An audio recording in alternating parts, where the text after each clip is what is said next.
반갑습니다.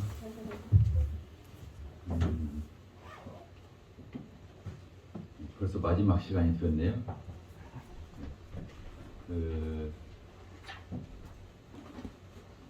감사를 드립니다. 부족한 형제를 이렇게 기억하시고 이렇게 불러주시고 우리 안양교회 형제 자매님들하고 주님 안에서 이렇게 교제할 수 있어서 배울 수 있어서 참 너무 좋은 시간을 보내고 있습니다.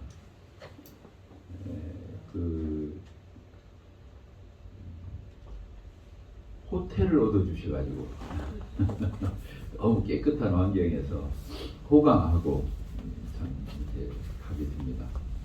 고맙고요. 또 계속 이렇게 픽업해 주신 우리 형제님들 또 집에 초청해서 식사 접대하고 또 이렇게 말씀 시간마다 이렇게 음료 이렇게 끓여서 친히 좀 해주시고 또 어저께는 네이도 사서 추운 날씨에 네이를 입으니까 만사가 형통해요. 겨울에 전혀 춥질 않게 네이 한 벌이 이렇게 중요한 걸 받고 특별히 참 우리 안양교회 형제 자매님들 사랑이 많으시고 제가 이번에 와서 유달리 눈에 띄는 것은 96세 되신 노부부 주님 섬기시는 이렇게 주일날 계속 집회 때마다 이렇게 오셔서 이 교직 가운데 이렇게 함께 하시고 말씀 들으시고 하는 모습을 보고 제가 바뀌었어요. 제가 이제 기도할 때 개인적으로 속으로 하나님 앞에 그러거든요. 76세만 살아도 앞으로 9년 여한 없습니다. 76세 살아도 괜찮겠습니다. 그랬어요. 근데 궁금해서는 우리 어머니가 86세 때 가셨더라고. 그래서 조금 하나님이 은혜를 베푸시면 86세까지 살게 해주십시오 그랬어요. 우리 어머니 살던 때까지. 근데 여기 와 보니까 그 부족했어. 86세가 부족해요. 96세도 이렇게 정정하게 참 총기 있으시게 주님을 섬기시는 그 계단을 이렇게 올라오셔서 여기를 이렇게 들으시는 모습을 보고 좀 더 기도를 다르게 해야겠구나. 하나님 저도 96세까지 이렇게 주님 섬기면서 살 수 있도록 총기도 주시고 건강도 주시고 그렇게 해주십시오. 기도 제목이 바뀌었습니다. 실제로 와서 보니까 저는 80대 중반만 넘으면 참 그래도 가야 되지 않나 스스로 이렇게 생각을 했는데 여기 와서 뵈니까 그렇지 않아요. 아까 감사 기도하는데 깜짝 놀랐어요. 이렇게 정정하게 기도하시고 이런 모습들이 너무 보기 좋게 아름답습니다. 이제 마지막 시간이 되었는데 우리 사도행전 2장을 이렇게 보도록 하겠습니다.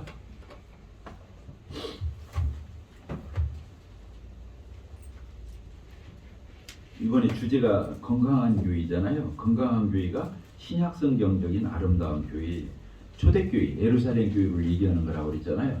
그 예루살렘 교회 여러 특징들이 있어요. 1장에서부터 1장, 2장, 3장, 4, 5, 6, 7, 8장 이렇게 쭉 넘어가 보면 예루살렘 교회를 우리가 살펴볼 수 있는데 그 중에 이제 아주 핵심 구절을 하나 집어내라고 하면 2장 42절이에요. 사도행전 2장 42절.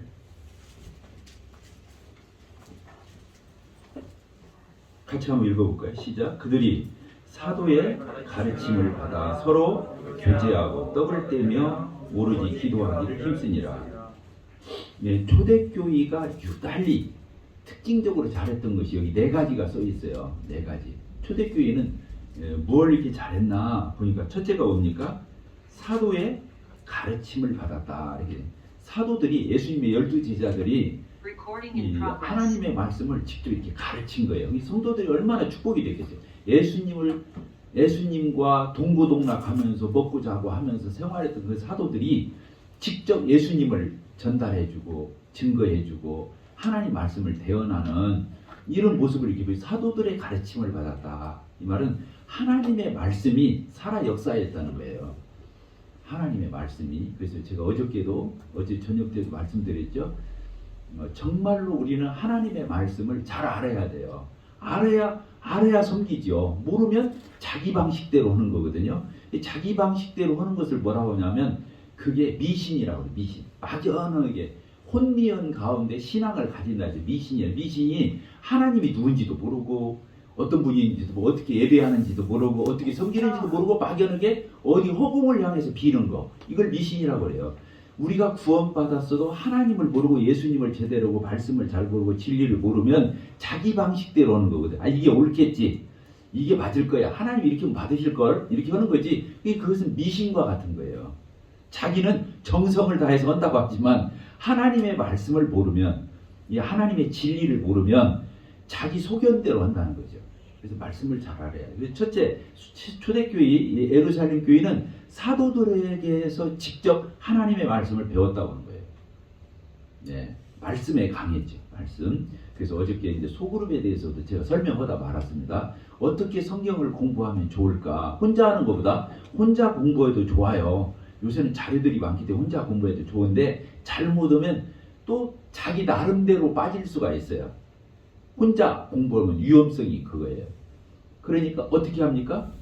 성도들하고 같이 공부하는 거예요. 같이.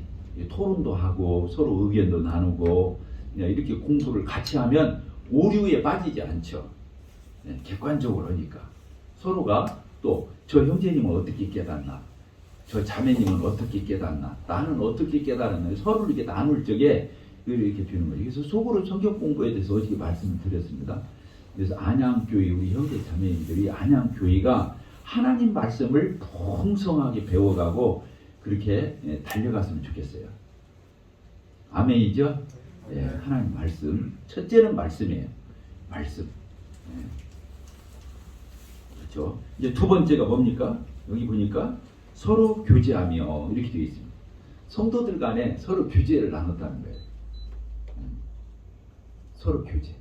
교회라는 우리가 지금 안양교회 그러잖아요. 교회라는 뜻이 에클레시아, 그래서 세상으로부터 부름을 받아서 구별된 자들의 무리 이런 뜻이 있어요. 세상과는 달라요. 구별된 세상 사람 똑같으면 안 되는 거예요. 교회는 뭔가 그것을 다른 말로는 거룩이라고 그래요. 구별됐다 이것을 거룩이라고 해서 거룩한 공동체 우리를 감히 하나님이 성도라고 하잖아요. 거룩한 무리 이렇게 불러주거든요.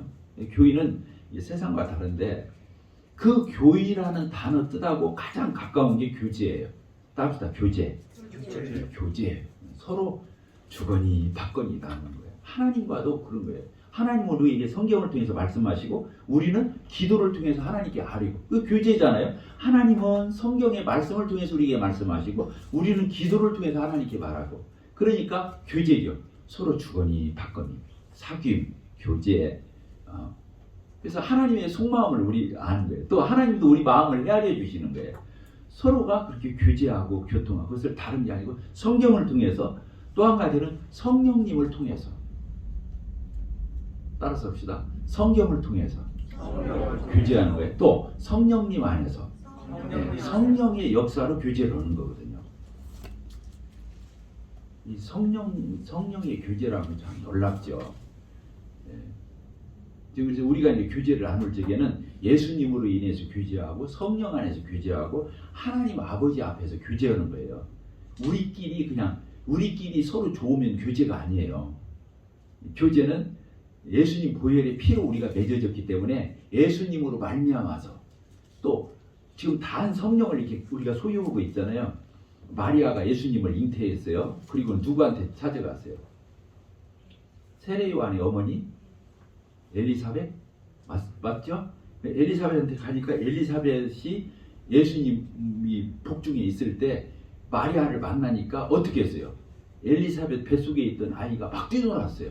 누구를 알아보고 마리아 뱃속에 있는 예수님을 알아보고 엘리사벳 안에 있는 세례 요한이 지금 태중에 있는 생명이 뛰노는 거예요. 예수님 서로 속에서 알아보는 거야. 그런 것처럼 형제 자매님들 마음 가운데 성령님 계시잖아요. 예수님 계시잖아요. 제 안에도 예수님이 있잖아요. 그러니까 지금 우리가 말을 해도 서로 알아들어요? 못 알아들어요? 이 자리에서 설교를 해도 알아듣고 말씀 교제에도 알아듣고 서로 우리가 각각 만나도 이렇게 서로가 알아듣는 거예요. 주거니 받거니 알아듣는 그걸 교제라고 해요. 제가 이번에 뺀 게 있어요. 저희 교회에서 계속 강조하는 게 뭐냐면 교회 오면 꼭 주님으로 인해서 교제하라고. 주님으로 성도들이 만나면요 성도들이 만나면 무조건 교제냐? 그거 아니라는 거예요. 성도들끼리 만나서도 육신적인 교제를 나눌 수가 있어요. 저 세상적인 교제를 나눌 수가 있어요. 뭐 만나가지고 뭐 애들 키우는 얘기 물론 할 수 있죠.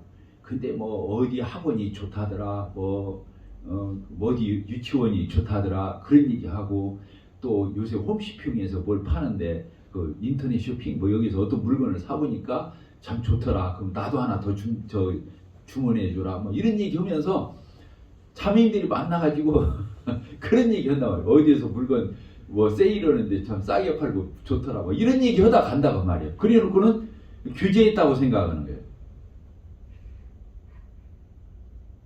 교제입니까? 물론 교제죠. 그런데 주님 안에서 교제가 아니죠.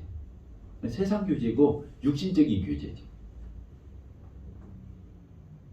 우리 모임을 브레드런이라고 하잖아요. 형제, 브라더의 복수형이 브레드린이잖아요. 브레드런이라고 그러는데 우리가 오직은 형제교회라고 그러겠어요. 얼마나 형제 자매들 이 사랑이 얼마나 우리가 밀접하고 얼마나 우리가 가깝게 참 이렇게 그 교제를 나누잖아요. 형제 자매 사랑을 이렇게 나누는데 우리 모임이 그게 장점일 수도 있고 잘못하면 단점이 될 수도 있어요. 이게 무슨 얘기냐면 우리 성도들이 이렇게 주님 안에서 이렇게 만나서 형제자매 사랑을 이렇게 나눌 때 사사로운 사랑을 나누면 안 돼요. 사사로운 교제. 알아들어요? 사사로운 교제. 조금 전에 제가 예를 들었던 것처럼 어떤 주님 안에서, 성령 안에서, 말씀 안에서, 교회 안에서의 이런 거룩한 교제가 아니라 세상에 시시콜콜한 교제 나누다가 가는 거야. 내용 들어보면 별 내용도 없어. 저 세상 아낙네들이 나누는 대화나 큰 차이가 없어. 그런데 주님 안에서 형제자매끼리 나눴다고 그래가지고 그게 교제라고 생각하면 착각이라는 거예요. 거기서 이제 냄새 나기 시작하는 거예요. 인간적인 냄새 나는 거예요. 서로 정나는 거예요. 나중에 가보면은 그게 건설적이지 않아요. 건전하지 않아요. 그 교제 자체가. 그래서 세월이 지나고 보면은 교회 와가지고, 미안합니다. 잘 들으세요.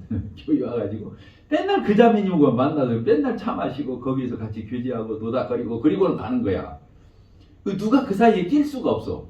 그렇게 10년, 20년, 30년, 40년 그러고 있는 거야. 교회에서. 그러면 안 된다는 거예요. 나와 어떤 자매가 각별히 가까울 수 있죠. 물론 어떤 형제님과 나하고 각별할 수 있어요. 근데 그 사이에 언제라도 다른 자매인들이 낄 수 있어야 돼. 같이. 교제를 같이 할 수 있어야 된다는 거예요. 그런 여지가 있어야 돼. 빈틈이 있어야 되지. 나하고 입만 맞고 나하고 이 코드가 맞는, 나하고 뭔가 모르게 짝짝꿍이 되는 그런 지체들로만 만나가지고 맨날 교회 와서 그 자매님 만나고 같이 차 마시고 밥 먹고 그리고는 휙 가. 그러면 안 된다는, 그건 육신적인 교제예요. 그걸 교회 안에서 교제를 했다고 해서 성도의 교제라고 볼 수가 없어요. 그리고 성도들끼리도 고르게 사랑해야 돼요. 고르게. 따라서 고르게 사랑하자. 편만하게 사랑하자. 누구라도 가까워야 돼. 누구라도 가까워야 돼. 조금 더 자주 만나는 지체가 있을 수는 있지만 누구라도 가까워야 한다면, 우리 모임의 특징이 또 뭐냐면 가족들이 많이 와 있어요. 이래저래 인척들이 와 있거든요. 그런 사람들끼리만 어울리면 안 되는 거예요. 교회 와가지고도 호칭을 조심해야 돼요. 저도 우리 교회에, 옹골 송천교회에 우리 형제간이 형제간뿐만 아니고 우리 인척이 36명인가 있어. 몇 명이요? 적어요, 많아요? 제 동생들 두 가정에다가 제 사촌 동생 또 자녀들에다가 이리저리 합쳐보니까 30명이 넘어요. 근데 와가지고 삼촌 그러면 되겠어 안 되겠어요? 저한테. 개인적으로 있을 적은 삼촌이라고 해야지. 형제님이라고 하지 말고. 그렇지만 교회에서 형제자매들이 있는데 삼촌 그러면 돼요? 형 그러면 안 되지. 내 동생이 둘이나 있는데. 그리고 우리 애들이 아빠하고 또 따라다니면 되겠냐고. 아니지. 교회에서는 형제님이라고 부르고, 단둘이 있을 적에는 또 가까운 인척이니까 또 그걸 무시하고 형제님, 자매님 하는 것도 이상하잖아요. 자, 이해가 돼야 안 돼요? 표정들이 썩 유치하더라고요. 근데 이게 중요해, 안 중요해요?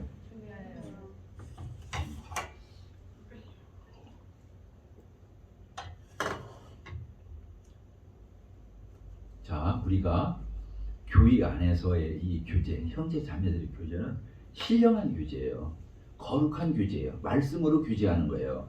서로 성령 안에서 교제하는 거예요. 예수님으로 인해서 교제하는 거예요. 그래서 자주 만나는 형제 자매들끼리도 만나면은 자기 기도 제목을 얘기하는 거예요.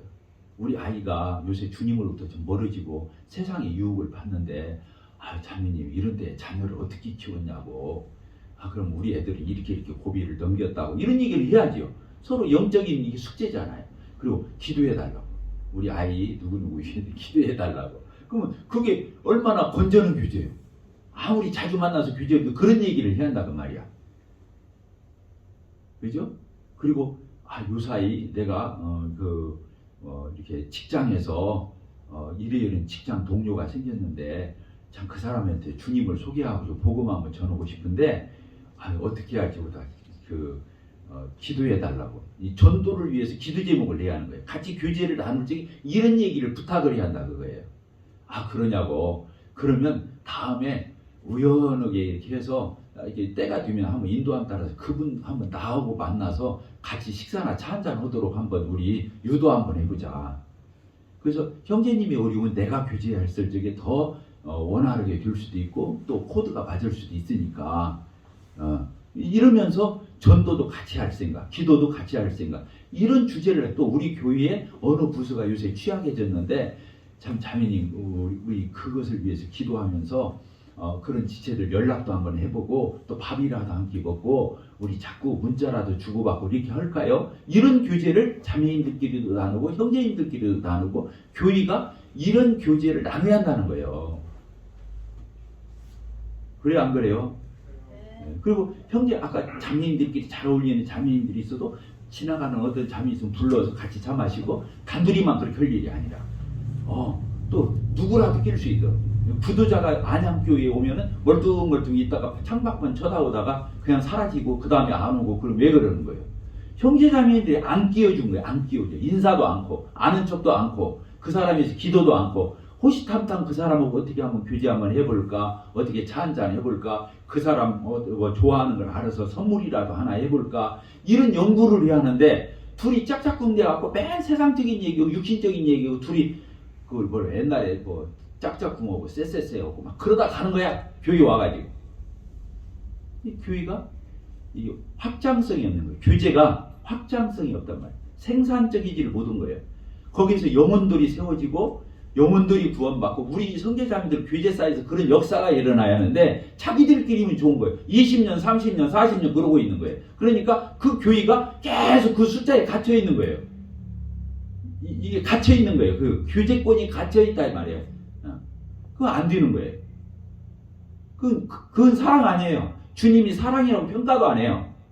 어떤 면에 냄새 나는 거예요. 육신적이기 때문에, 세상적이기 때문에. 어떤 면에 처세에 불과한 거예요. 교회 와서는 인맥 맺는 게 아니에요. 누구 조금이라도 세상에 이름 나 있고 좀 유명하고 명함 좀 돌릴 수 있는 사람 와서 그 사람한테서는 가서 막 악수청하고 아는 체하고 뭔가 그 사람하고는 자꾸 엮으려고 그러고, 또 교회 와서 좀 시시한 사람은 모른 척하고 지나치고 별로 인사도 제대로 안 하고 이러면 되겠냐고 해요. 교회가 그런 처세하는 내가 아니다 말이에요. 교회는 주님으로 인해서 누구라도 소중하고 누구라도 귀하고 누구하고라도 가까워야 되고 누구하고라도 교제 나눠야 돼. 인사할 줄 알아야 되고, 그렇죠. 어려운 사람 더 살펴야 되고, 그렇잖아요. 교회는 세상하고 다른 거예요. 세상은 처세예요. 그 사람이 괜찮으면 그 사람 앞에서 아는 체하고 손 비비고 그 사람이 뭔가 어떻게 연기를 지어보려고 다 그렇게, 그건 세상이단 말이에요. 처세. 처한 상황에 따라서 행동하는 걸 처세라고 하잖아요. 교회는 그런 데가 아니에요. 그래서 여기 두 번째 예루살렘 길을 보면 서로 교제하며, 따라서 서로 교제하며. 그래서 어저께도 이제 성도들이 가장 중요한 게 교회에 붙어 있는 거라고 그랬잖아요. 교제가 붙어 있는 거예요. 이게 와서 나무가 가지가 나무에 붙어 있으면 그 뿌리로부터 올라오는 모든 진액, 물, 수분, 영양가를 다 공급받잖아요. 붙어 있으면. 그런 것 같은 형제 자매들이 서로 붙어가지고 한 교회 안에서 이렇게 교제하면 혈액순환이 되는 거예요. 모든 영향을 다 공급받는 이 교회의 충만함, 교회의 부요함, 교회의 넉넉함 이런 것들이 다 나한테 전달되는 거예요. 교제를 할 때 그렇게 돼요. 이 교제가 굉장히 혈액순환과 같은 혈액순환 안 되면 모든 만병의 근원이에요. 그러니까 어떤 성도가 교회 안에서 교제가 원활하지 않다, 교회에 안 붙어 있다 그러면 그건 벌써 문제가 시작되는 거예요. 그러죠? 96세까지 사신 분은 혈액순환이 잘 됐을 거예요. 혈액순환 안 되면 병만 터지는 거예요. 교제가 뭐라고요? 혈액순환. 따라서 교제가 영적인 혈액순환이다. 그러니까 혈액순환이 되면 가뿐해져요. 그러죠? 혈액순환이 되면 가뿐해진다니까요.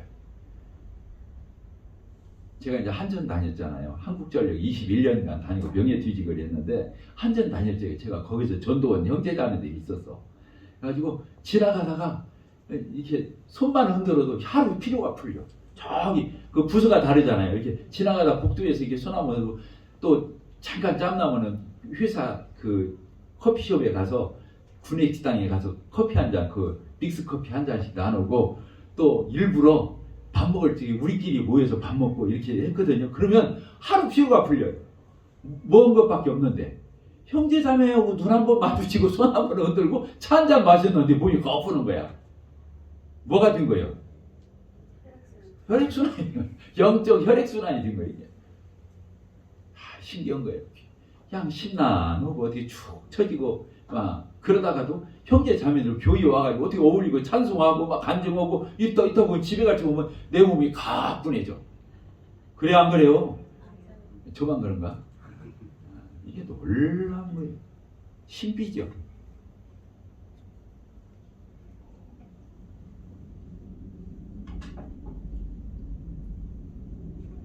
교회 안에서 사사로운 교제 하지 맙시다. 그 끈적끈적하게 보이지만 그런 거 아니에요. 육신적인 교제, 그 3, 4, 5 자기들만 모여서 교제하고 이건 절대 교회에서 금물이에요. 이걸 벗어나야 성숙하다고 그런 거예요. 성숙한 거예요. 모든 사람을 고르게. 각별히 사랑을 들으더라도 모든 사람과 고르게 지낼 수 있는 거. 교회는 그런 공동체라는 거예요. 아멘 해보세요. 아멘. 아멘. 자, 세 번째 여기 보니까 떡을 떼며 이렇게 되죠. 조금 전에 우리 떡 뗐잖아요. 떡과자 뗐어요. 아, 참 안양교회 와서 또 떡을 떼니까 예배 때 찬송가 이렇게 불러보니까 감사기도 들어보니까 또 새로워요. 저희 옹골 송천교회 없는 그 신령한 것들이 있고 또 새로운 것들이 있고 마음에 감동이 됐어요. 그죠? 네, 오늘도 예배 때 감사기도를 많이 하시고 참여를 하셨는데 제가 말씀드리잖아요. 예배 때 감사기도 꼭 하셔요. 하나님이 기다려요. 입 열어서 작게라도 감사기도 하나님이 기뻐하셔요. 하나님 기다리고 계셔요. 그래서 안양교회 형제님들은 하여간 한결같이 찬송이라도 선택을, 찬송 선택은 얼마나 좋아요. 내 마음에 들 찬송, 그것도 참여한 거예요. 찬송이 다 예배적인 감사기도 아니에요. 찬송이. 그러니까 찬송 선택해도 상관없는 거예요. 그 짧게 저희 교회는 개인적으로 찬양도 많이 해요. 후렴 구절만 한다든가 이렇게. 그래서 예배 때 감사기도 하셔서 하나님이 영광을 받으시죠. 그리고 성도들이 예배 때 하나님이 그 예배를 받으시지만 우리도 같이 음미하는 거잖아요. 저 은혜가 참 이제 각구원 받은 어떤 성도가 감사기도 할 적에 짜릿짜릿해. 우리도 신선한 거예요. 해묵은 사람들의 기도도 좋지만 더 좋은 것은 신선한 기도를 좀 그래요 안 그래요? 그런 거예요. 그래서 막 격려해 줘야 하는 거예요. 격려. 막 이렇게 오늘 감사기도가 너무 좋았다. 하나님이 얼마나 기뻐하셨겠냐. 나도 좋았다. 막 이러면서 격려해 줘야 돼. 제가 모임에 처음에 와가지고 예배 때 감사기도를 헌답시고 했는데 제가 간구하는 기도를 섞었던가 봐. 그 어떤 형제님이 전화가 와가지고 막 따지는 거예요. 예배 때 그런 기도면 안 된다고. 하나님 앞에 영광 돌리고 감사하고 찬양하는 기도를 해야지 내 개인적인 소원을 아리는 기도하면 안 된다고 저를 엄청 혼내더라고. 제가 모임에 온 지 한두 달 됐는데 그러면 되겠어요 안 되겠어요? 안 돼. 말은 그 형제님 말이 맞아. 근데 아직 나는 배워서 못 배웠어. 못 배웠잖아. 그런데 거기다 주눅들게 주눅들게 그렇게 하면 되겠어요 안 되겠어요? 안 돼. 안 되지. 오늘 참 형제님 기도가 참 은혜롭고 좋았는데 예배 때만큼은 기도를 그 기도 집회 때 하시고 예배 때 기도는 하나님의 영광을 받고 우리가 감사하고 참 하나님을 기리는 하나님을 높이는 그런 기도를 하십시오. 그러면 더 은혜롭습니다. 이렇게 말 설명해 주면 될 일 아니에요. 그래 안 그래요? 그래서 이렇게 서로가 이게 사랑과 선행을 격려하면서 고쳐갈 건 고쳐가고 가르칠 건 가르치고 세울 건 세우고 이래야 된다는 거예요. 예배 우리 모임이 저 교파하고 다른 것 딱 하나 있어요. 다 똑같아요. 너울 쓰는 것은 뭐 그렇게 근본적인 게 아니에요. 너울 쓰는 것은 너울 쓰는 것이 중요하지만 근본적인 건 아니에요. 그래서 너울 안 썼다고 이단이라고 안 해요. 거꾸로 너울 썼는데 이단이라고 그래요. 사람들이 잘못 알고. 근데 어쨌든 너울도 중요하지만 진짜 교파하고 우리하고 다른 것은 이 만찬 예배예요. 떡과 잔 놓고 하나님 앞에 예수님의 고난을 기억하고 예수님 그치? 기억해달라고. 떡을 떼면서 잔을 마시면서 나를 기억해달라. 추억해달라. 예수님 그러셨잖아요. 주님 오실 때까지. 주님이 다시 오실 때까지 그렇게 하라고. 우리가 그렇게 지금 순종해서 그런 거 아닙니까? 많은 사람들이 우리 모임을 떠나서 교파로 갔다가 다시 돌아올 때 뭐 때문에 이 만찬 때문에 오는 거예요.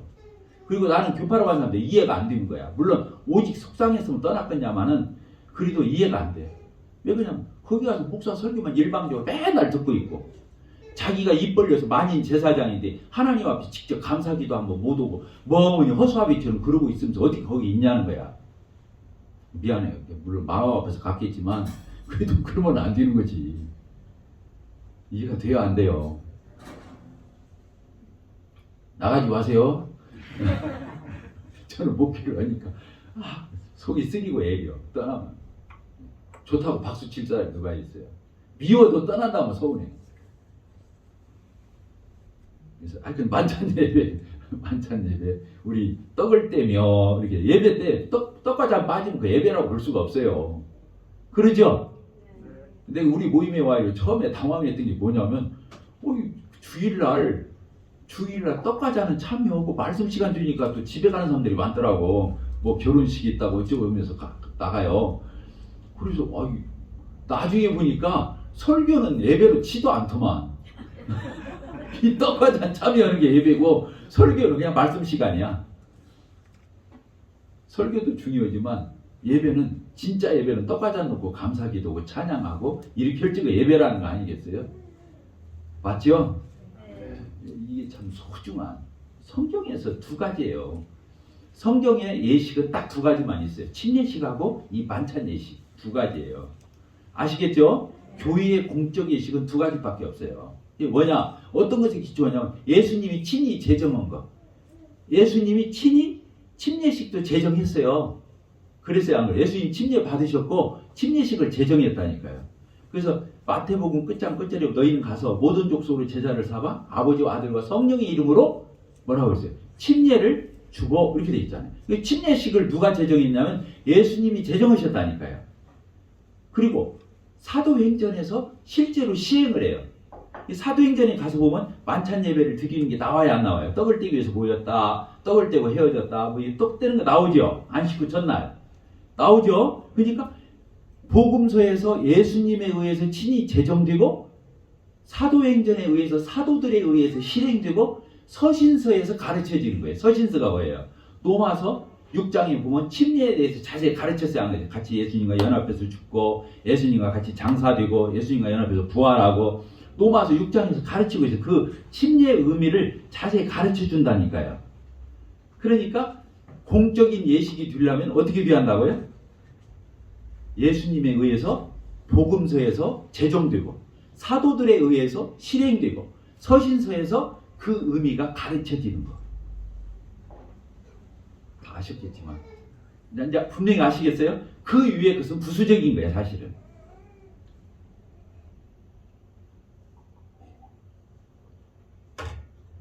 이제 마지막이 뭡니까? 사도행전에 나오는 초대교회 보서 기도하기를, 여기 보니까 뭐라 해서 오로지 기도하기를 힘쓰니라 이렇게 되어 있습니다. 따라서 기도하기를 힘썼다. 우리 성도들은 기도해야 돼요. 기도는 호흡이라고 하잖아요. 그렇죠? 항상 기뻐하라, 쉬지 말고 기도하라. 범사에가 쉬지 말고 기도, 맨날 기도하면서 살아라 그 말이 아니에요. 그렇잖아요. 아무도 못하게. 그 뭔 말이냐, 언제나 마음 가운데서 하나님의 아뢰는 마음, 하나님 앞에 아뢰는, 하나님의 임재의식, 내 안에 성령님이 계시고 예수님이 내 곁에 계시고 내가 하나님 앞에서 산다. 코람데오, 내가 하나님 앞에서 산다. 사람 앞에서 환경 따라 사는 것이 아니라 내가 어디를 가든 하나님 앞에서 산다. 이 의식 갖는 게, 그게 기도예요. 그리고 우리 밥 하루에 몇 끼 먹어요? 세 끼 먹을 때마다 공적 기도를 하세요. 부부간에 있어도 그냥 고개만 숙이고 이러고 있다 먹지 말고, 드시지 말고, 기도할 때 꼭 형제님들이 공적 기도를 하세요. 공적 기도. 또박또박 그날 가정의 기도, 그날 감사한 거, 교회적인 기도 짧게 몇 줄로 하세요. 그 기도가 대단한 거예요. 그러니까 공적 기도를 하루에 적어도 우리는 몇 번 할 수 있어요. 밥 먹을 때마다 그냥 고개 숙였다 이렇게 밥 먹는 게 아니라 또박 이렇게 기도를 하는 거예요. 그게 기도예요. 얼마나 좋아요. 그리고 정말로 하나님 앞에 어떤 문제가 있을 적은 사람하고도 상담하고 상의도 해야 하지만 하나님 앞에 가서 엎드려야 하는 거예요. 교회 와서 엎드리면 되는 거예요. 교회 예배당 와서 주님 앞에 무릎 꿇고 기도하면 돼요. 저는 목표면서 무슨 문제가 생기면 다 필요 없어요. 담요 하나 들고 교회 가서 그냥 날 새버려요. 혼자 주님하고 씨름해요. 그 사람하고 씨름해야 쌈만 나. 누구하고 씨름해야 한다고요? 주님하고 씨름. 그럼 감쪽같이 주님이 해결해 주셔. 뭔 일이 있었는지는 몰라. 근데 주님이 해결해 주셔. 하나님 살아계시, 안 계시? 살아계시.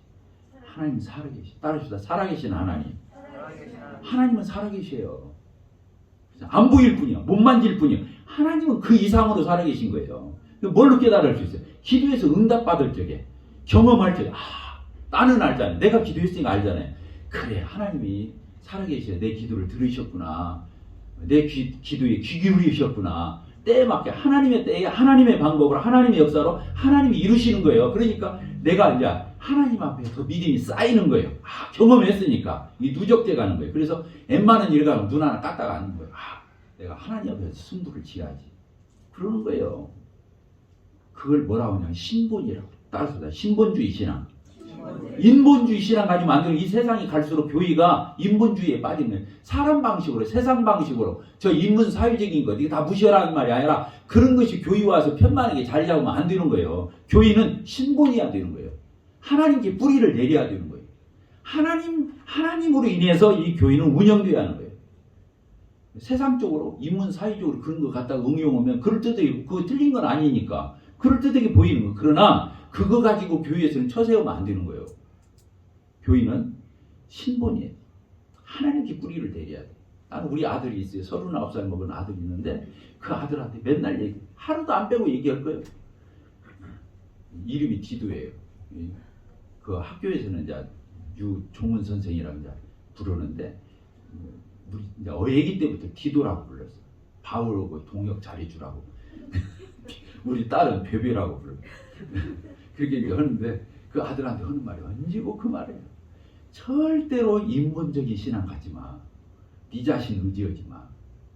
뭔 말이야? 네 꾀로 네 머리 굴려서 하지 마. 하나님하고 승부야. 너는 하나님 앞에 살아야 돼. 어디를 가더라도 하나님 앞에서. 뭔 말이겠죠? 그게 안전한 거예요. 그게 영리한 사람이에요. 세상 머리 잘 굴리는 게 영리한 게 아니에요. 하나님 앞에서 있는 모습 그대로 사는 게 그게 힘이고 능력이고 그런 거예요. 그게 똑똑한 사람이에요. 또 한 가지 우리 아들한테 하는 말. 신본주의 신앙 가져라. 또 한 가지는 겸손하라. 귀가 다르대요. 딱지가 붙었을 거예요. 겸손해야 돼. 겸손해야 돼. 겸손하면은 천하무적이야. 천하무적. 따라서 천하무적. 겸손한 사람을 싸우려고 하는 사람 어디가 있어? 그래 안 그래요? 이 잘난 체니까 문제가 되고 똑똑한 체니까 문제가 되는 거지. 아 고개 숙이고 들어갔는데 그 사람을 누가 뭐라고 하냐고. 배우겠다는데. 하나님이 누구를 제일 좋아하냐? 겸손한 사람 제일 좋아해요. 교만한 자를 대적하시고 겸손한 자에게 은혜 베푸시는 거예요. 하나님 은혜 받으면 끝나버리잖아. 근데 하나님 은혜 주세요. 저 사랑해 주세요. 저 보살 그럴 필요 없어요. 하나님 저 겸손한 사람 되게 해주세요. 왜? 은혜 달라고 해서 은혜 주는 게 아니에요. 겸손하면 은혜 준다고 했잖아요. 그러니까 뭐라고 기도를 해야 하냐면 저 은혜 주세요 기도하지 말고 하나님 저 겸비한 사람, 겸손한 사람 되게 해주세요. 그렇게 기도하면 되는 거예요. 하나님도 좋아하시고 사람도 좋아해. 겸손하면 이 초대교회의 아름다운 요소들입니다. 그러죠? 네, 이게 초대교회의 아름다움, 신약성경적인 그 다음에 보면 교회의 아름다운 요소가 더 써 있어요. 그 밑에 절 43절부터 쭉 보게 됩니다. 사람마다 두려워하는데 사도들로 말미암아 기사와 표적이 많이 나타나니 교회가 살아 역사한다는 거예요. 믿는 사람이 다 함께 있어. 이 믿는 신자들이 다 한자리에 함께 있어가지고 모든 물건을 서로 통용하고 이렇게 돼 있어요. 모든 물건을 서로 통용해야 돼요. 교회가 그러면 참 좋겠어요. 서로 통용하는 거예요. 애들 키우다가 요새는 옷이 왜 이렇게 질겨 이쁘고 그리고 그냥 다 이 어설픈 옷이 없더만. 애들 키우다가 2, 3년 비싸고 다 물려줘요. 다른 성도들 봐서 물려주는 거. 장난감 그대로 잘 간수했다 다 물려주는 거. 책자 같은 거 애들 동화책 같은 거 다 물려주는 거예요. 형제들 다 서로 나눠가지고. 그래 안 그래요? 또 우리 집에 남는 거. 그냥 나는 우리 자매가 삶을 때 딱 한 가지. 냉장고에서 썩어나갈 때. 저 속에 있어가지고 눈에 안 보이면 먹나? 자매들 미안합니다. 뭐 자매들 뭐라 하려고 하는 얘기는 아니에요. 또 찔리지 마시고. 그러면 아 우리 교회 식구가 한두 명이냐고 왜 그걸 썩히냐고 냉장고에다 빨리 다른 사람 나눠주지. 좀 넉넉할 때. 그럼 같이 나누면 또 좋잖아. 우리 없을 때 또 나눠줄 거 아니야. 그 집에서. 안 주고 싶어서가 아니라 안 보이면 썩는다니까. 저 속에. 서로 통용하는 거. 서로 나눠 먹는 거. 따로 서로 나눠 먹자. 서로 나눠 갖자. 이게 교회예요. 이게 교회예요. 그 다음 보니까 45절 또 재산과 소유를 팔아 각 사람의 필요를 따라 나눠주며 정말로 어려운 성도들 병원에 입원해 임원비가 없고 정말 학비가 없고 그러면 교회가 책임져야지요. 날마다 마음을 같이 성전에 모이기를 힘쓰고 집에서 떡을 떼며 뭐라고 그랬어요? 기쁨과 순전한 마음으로 음식을 여기도 또 같이 음식 나눠 먹는 얘기였어요. 성경이 이렇게 유치해요. 이런 말을 쓰는 거예요. 그러니까 진짜 중요하다는 거예요. 서로 음식을 나눠 먹는 거 이게 중요하다는 거예요. 우리 교회가 부흥이 안 된다고 생각. 많은 사람들 어떻게 생각하냐면 우리 교회는 전도 은사가 있는 사람이 없다고 생각해요. 우리 교회는 뭐 말씀이 부족하다나 강단이 약하다나 전도하는 사람이 뭐 전도 은사 있는 사람이 없다나 안 그래요. 음식을 안 나눠 먹어서 그래. 교회가 부흥 안 되는 이유 뭐라고요? 사람들은 그렇게 생각한다니까요. 아까 제가 말한 대로 그렇게 생각해요. 근데 왜 교회가 부흥이 안 되는 거예요? 음식을 서로 안 나눠 먹기 때문에 부흥이 안 돼요. 이제 실험해 보세요. 아멘들 안 해. 죽어도 아멘을 안 하려고 작정하고 막 마스크까지 쓰고.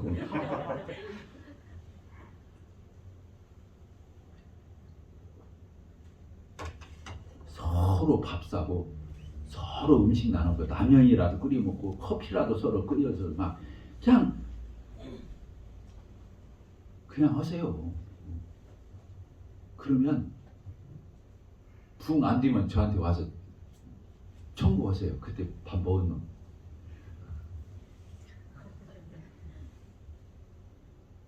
진짜 그렇습니다. 제가 우리 성도들한테 자주 얘기해요. 우리 교회가 1년에 15명씩 침례를 줬거든요. 평균.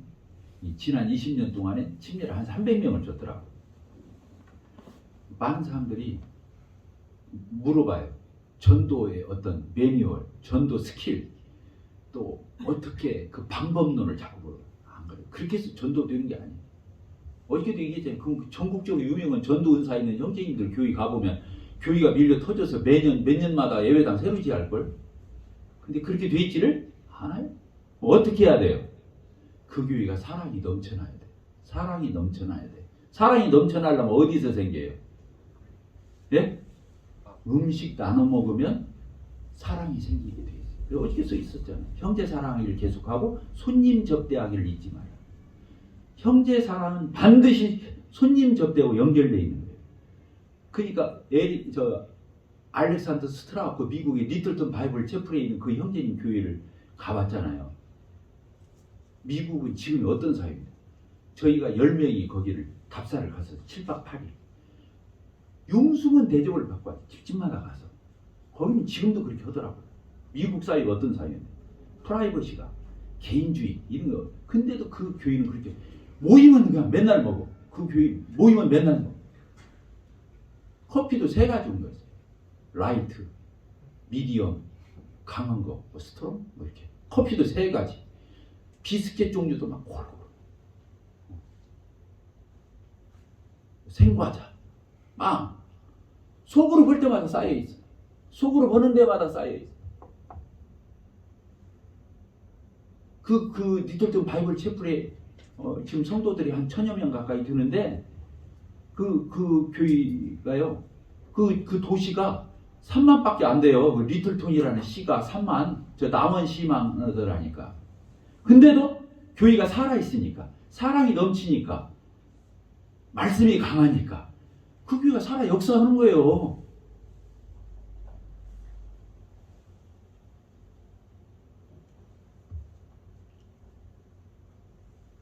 여기 보니까 그렇게 돼 있죠.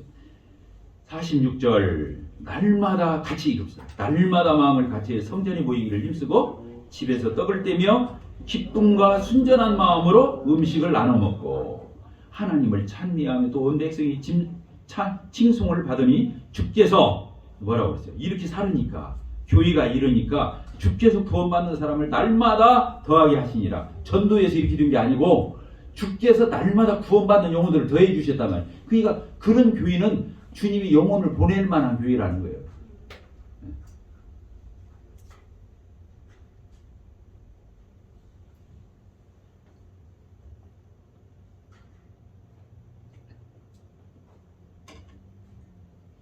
우리 그렇게 합시다. 알면 뭐예요? 그렇게 해야지. 그죠? 아멘 하고 정말 그렇게 하는 거예요. 그러면 열매예요. 신앙생활에 있어서 중요한 거 4가지 알려줄게요. 중요한 거 4가지. 이게 뭐냐? 첫째는 말씀이 중요해요. 말씀이 기준이니까. 2번째가 성령님이에요. 성령님을 언제고 의식해야 돼요. 성령님이 우리 보혜사가 되셔서 우리를 보호하시고 은혜 베푸시고 스승이 되죠. 보혜사. 그래서 성령님이 하나님 말씀을 깨우쳐 주시고 또 우리에게 가르쳐 주시고 조명해 주시고 감동해 주시고 그러시는 거예요. 성령님이. 그래서 하나님 말씀을 아무리 연구해도 성령이 조명해 주지 않으면 이해할 수 없는 거예요. 눈이 있어도 보지 못하고 귀가 있어도 듣지 못하고 마음이 있어도 못 깨닫는 거예요. 성령님만이 그 일을 하시는 거예요. 그래요 안 그래요? 그러니까 말씀이 기준이에요. 그 말씀이 나한테 오는 데 있어서 역할을 누가 하시는 거예요? 성령님이 하시는 거예요. 그래서 인본적이지 않고 신본적이어야 한다는 말이 이런 것들을 얘기하는 거예요. 성령님을 통해서 이 성경을 이해하고 깨닫고 소화시켜내야 되는 거예요. 그 다음에 3번째가 뭐냐면 선한 양심이에요. 선한 양심. 내 마음에 선한 양심이 가지고 하나님 말씀 안 속이고 성령님의 음성에 귀 기울여서 그대로 내 마음에 담아내는 거예요. 그대로. 하나님 말씀이 맞으면 아멘. 이유 붙이거나 합리화하거나 하나님 말씀 끌어내리거나 변질시키는 게 아니라 그 말씀이 맞으면 성경에 의해서 조명이 되면 내 양심에 그대로 담는 거. 그게 선한 양심이에요. 이 선한 양심이 중요해요, 안 중요해요? 중요해요. 선한 양심이 없으면 신앙이 변질되는 거예요. 왜? 자기 나름대로 조작을 하기 때문에 안 되는 거예요. 신앙이 변질되고 파선하는 거예요. 그래서 우리에게 진짜 중요한 것이 뭐냐면 선한 양심이 중요한 거예요. 따라서 선한 양심이 중요하다. 그래서 무릇 지킬 만한 것은 뭐라고 그랬어요? 마음이. 무릇 지킬 만한 것은 마음이니 생명의 근원이 이 마음에서 나는 거예요. 그러니까 마음 잃으면 다 잃는 거예요. 선한 양심이 뭐예요? 마음이요. 선한 마음. 선한 양심을 갖는 거예요. 이 마음이 그렇게 중요한 겁니다. 그래서 신앙은 마음 지키는 싸움이요. 결국이 내가 변질 안 되려고 하나님 앞에 순수하게 어린아이처럼 계속 달려가려면, 변질 안 되려면 선한 양심을 지킬 줄 알아요. 누구 위해서가 아니에요. 나 위해서. 네 번째가 순종이에요. 순종. 따뜻하 순종. 그렇잖아요. 하나님 말씀, 성령님을 통한 조명, 선한 양심으로 내가 인식을 하고 받아들였잖아요. 그러면 어떻게 해야 돼요? 그대로 살아야 돼요. 순종하는 거예요. 순종이 제사보다 나은 거예요. 순종을 하나님이 기뻐하셔요. 순종하면 뭐가 생기냐? 열매가 생기는 거예요. 따뜻하 열매. 그래서 열매가 생기는 거예요. 열매를 맺으면 하나님이 기뻐하시는 거예요. 무화과 나무, 열매 안 맺는 무화과 나무 저주했잖아요. 예수님의 생애 가운데 파괴적인 행동은 2번 있었대요. 무화과 나무 저주한 것하고 그 귀신 떼거리를 저 돼지에다 몰아서 몰살시킨 거예요. 2번밖에 없대요. 예수님이 뭐 성전에서 제사지 더러운 짓 하니까 막 상 엎은 것도 혹시 의아랑하는 모르겠는데, 예수님이 그게 파괴적인 행동을 하지 않았는데. 자, 뭐라고? 첫 번째가 뭐예요? 말씀. 하나님 말씀, 성경. 2번째가 성령. 3번째가 선한 양심. 4번째가 순종. 5번째가 열매. 열매. 좋아요, 안 좋아요? 어려워요, 쉬워요? 지금 제가 말한 게 어려워요, 쉬워요? 쉽죠? 여러분들 마음속에 기억을 해놨다가 신앙생활하면서 내가 이걸 안 잊어먹어야지. 하나의 기준으로 마음에 두면 좋죠.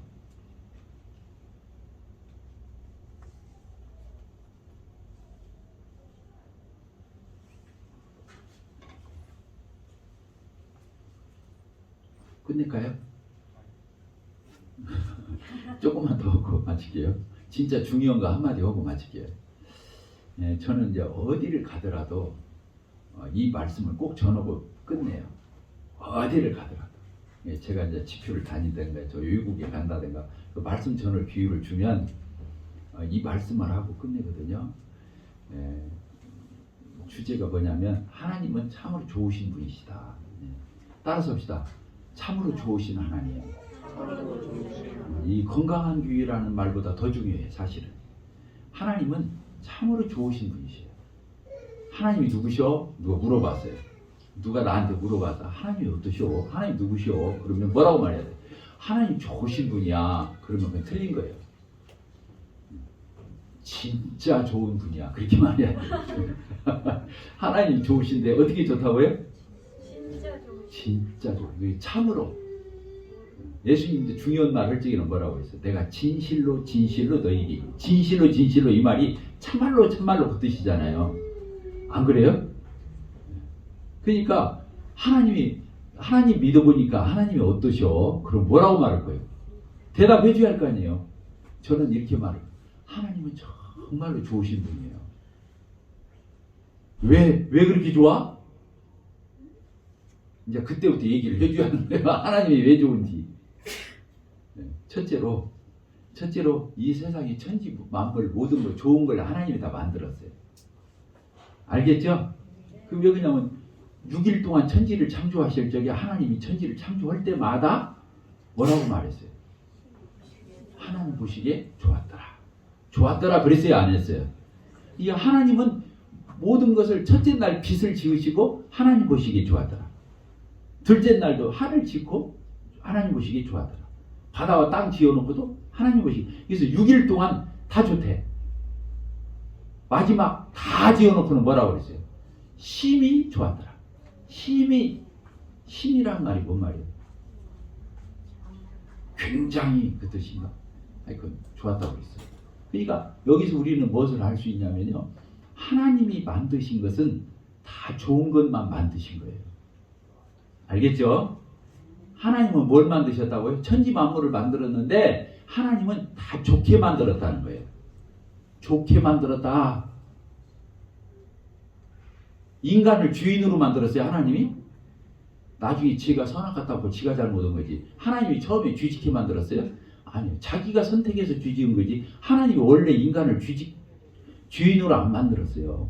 천사, 마귀가 뭐가 변해서 마귀 됐죠? 천사장, 루시퍼, 본래 천사장이었잖아요. 그 주의 있게 만들었 거 아니에요. 자기가 마음이 높아져 하나님이 비기려고 하나님으로 대등해지려고 나섰다가 타락한 거죠. 천사도 자기 의사에 의해서 타락한 거예요. 인간도 자기 의사에. 하나님이 처음부터 그렇게 만든 게 아니에요. 이 세상의 천지 모든 것 다 하나님은 어떻게 만드셨다고요? 모든 것을 다 좋게 만드셨어요. 따라서 합시다. 좋은 것을 만드시는 하나님. 그래서 우리 구원받은 성도들이 가는 곳마다 좋게 만들어야 되는 거예요. 좋게 만들어야 되는 거예요. 어떤 사람이 밥 먹고 싸먹고 갈 때면 내가 가면 그 자리가 화해가 이루어지고 사이가 좋아지고 거기가 어수선했는데 질서가 잡히고 우리가 피스메이커가 돼야 하는 거예요. 어디를 가더라도 하나님이 좋게 만드셨잖아요. 우리가 하나님 닮았잖아요. 또 하나님은요 뭐냐면 좋게 바라보시는 분이에요. 따라서 좋게 바라보시는 것. 하나님은 지어놓고 하나님 보시기에 좋았다. 하나님은 좋게 보는 거예요.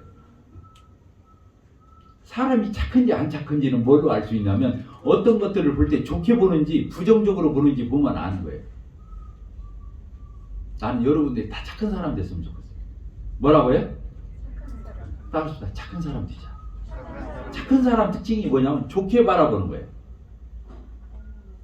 알겠죠? 아니 대답 들어요. 좋게 바라봐야 돼요. 트집 잡으려고 바라보는 데는 방법이 없어요. 왜? 털어서 먼지 안 날 수가 없어요. 트집 안 잡힐 수가? 아무리 그 사람이 노력해도 트집 잡으려고 하는 사람 앞에서는 방법이 없는 거예요. 맞죠? 저희 집에 우리 며느리가 와서 살고 있잖아요. 지금 10년 됐어. 우리 사위가 지금 8년인가 살고 있어 같이. 근데 사람들이 막 걱정을 해요. 같이 살면 뭐 문제가 생기고 괜찮게 살 수 있는데 다시 갈등이 되면 어떻게 해요? 떨어져 사는 게 낫지 않냐고 별소리들을 해요. 근데 걱정 말으라고 해요. 왜? 내가 좋게 보면 끝나니까. 시아버지가 좋게 보면 돼. 장인인 내가 좋게 보면 되는 거예요. 물론 또 잘해요. 그런데 하여튼 내가 좋게 보는 데는 또 방법이 없어. 그래요 안 그래요? 트집 잡으려고 먼지라도 털으려고 하는 사람 앞에 방법이 없듯이 좋게 보려고 하는 데는 방법이 없는 거예요. 좋은 거예요 그냥. 문제가 돼야 안 돼요? 안 돼요. 성도는요 그래야 되는 거예요. 적어도 그리스도인은 좋게 바라볼 줄 알아야 돼요. 그냥 꼬아서 보고 꼬여서 보고 트집 잡으려고 그러고 시시비비 하려고 그러고 먼지라도 잡아내려고 그러고 아이고 이런 데는 방법이 없는 거예요. 맞죠? 네. 하나님은 선하게 만드신 분이고 선하게 바라보시는 분이에요. 세 번째 하나님은요 우리를 위해서 주인인 우리를 위해서 하나님을 등진 원수된 우리를 위해서 자기 아들을 내어주셨죠. 로마서 5장에서 그렇게 써있어요. 우리가 아직 주인 되었을 때 우리가 아직 원수 되었을 때 자기 아들을 내어주심으로 우리에 대한 자기의 사랑을 어떻게 했어요? 확증해 주셨다. 내가 이만큼 너 사랑해. 내가 이만큼 너를 아껴. 말해 주시는 거예요. 내가 원수 되었을 때 내가 의인이고 선인이었을 적에 그런 게 아니고 내가 아직 주인이었을 때 내가 아직 원수 되었을 때 나를 위해서 아들을 내어주셔서 이만큼 이상 어떻게 더 사랑해? 하나님한테 저 사랑하는 것 좀 보여주세요. 그러면 하나님이 나 할 말 없어. 나 보일 거 다 보였어. 더 이상 보여줄 게 없어. 왜 그러냐면 나 같은 주인을 위해서 자기 아들을 죽이셨으면 뭘 어떻게 더 보여주실 수가 있냐. 아들 줬으면 됐지. 맞아요 안 맞아요? 근데도 자꾸 사랑 내놓으라고 하면 어떡해요? 그래서 로마서 8장에서는 뭐라고 말을 했냐면은 그 아들을 우리의 죄를 위해서 그 아들을 내어주셨는데 그 아들과 함께 우리에게 무엇을 못 주겠느냐 그렇게 써있어. 아들도 줬는데 내가 너한테 뭘 못 주겠어요?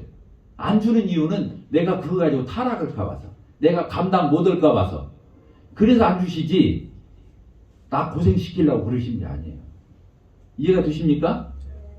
따라서 봅시다. 아들도 내어줬는데 무엇을 못 주겠느냐 그렇게 써있어요.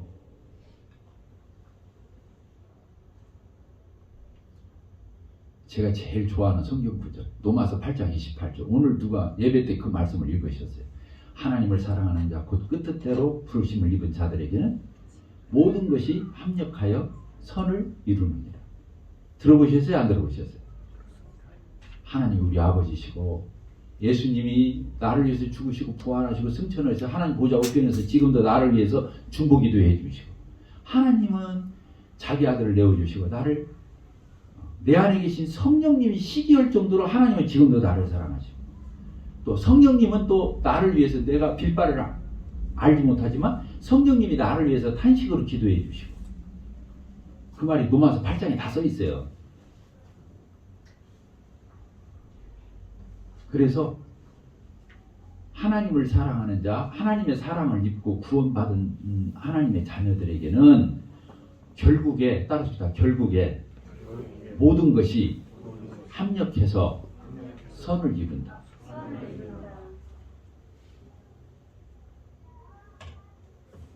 결국에는 잘 돼요.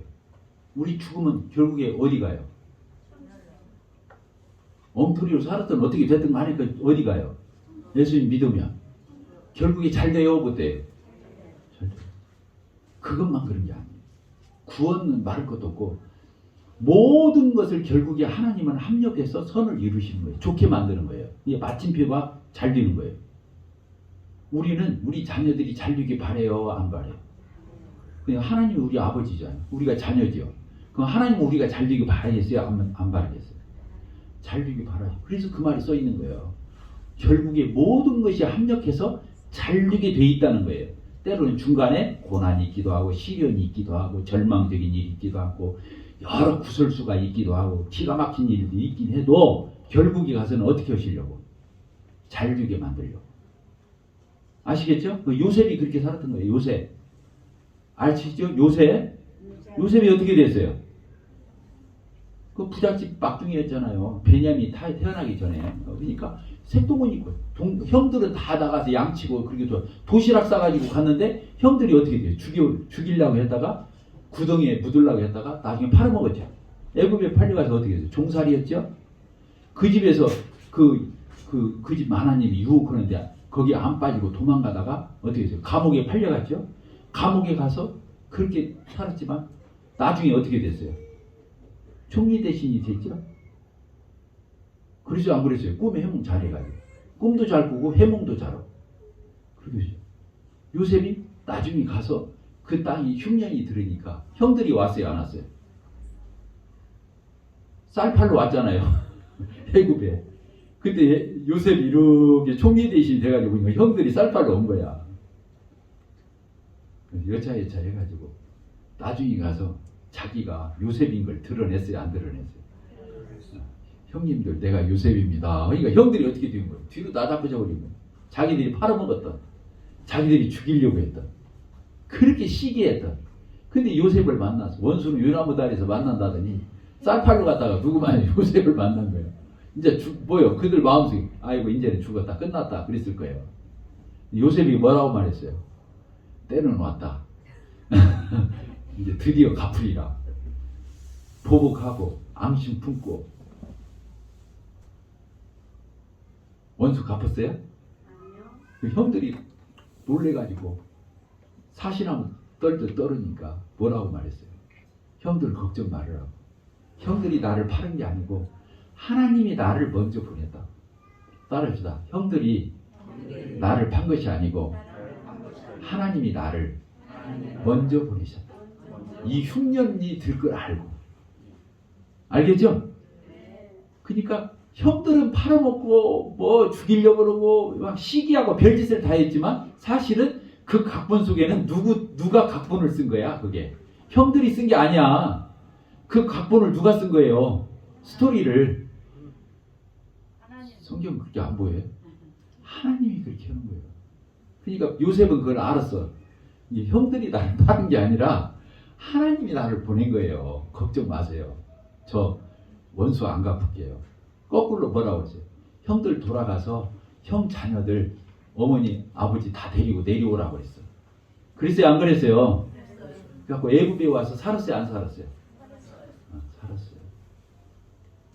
더 은혜를 베풀잖아요. 그 형들을 데려다, 그 가족들 다 데려다가 은혜를 베풀죠. 그걸 합력해서 선을 이룬다 그런 거예요. 근데 요셉이 생각해 보세요.